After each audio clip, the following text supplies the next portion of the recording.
Hello guys, আসসালামু আলাইকুম। আপনাদের মাঝে নিয়ে আসতেছি নতুন একটা রেসিপি পুডিং বানানো। দেখেন, আমি ডিম, চিনি, লবণ, তারপর এগুলো দিয়ে ভালোভাবে মিশিয়ে আমি ডিম দিচ্ছি ওর ভিতরে পুডিং বানানোর জন্য। দুধ দিয়ে তারপর লবণ দিলাম পরিমাণ মতো, দিয়ে মিক্সড করে তারপর দেখুন দুধ ঢেলে দিলাম ওর ভিতরে দিয়ে।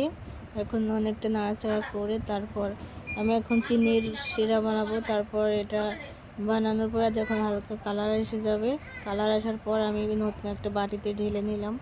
বাটিতে ঢেলে নেওয়ার পর যে মিশানো যেই দুধটা আমি রাখছি ওটা এই বাটির ভিতরে সম্পূর্ণ দুধটুকু, এই যে দেখতেছেন চিনি ঢেলে দিচ্ছি না, এটার ভিতরে আমি এই দুধটুকু ঢেলে দেবো। এখন এই যে দেখতে পাচ্ছেন দুধটুকু ঢেলে দিলাম।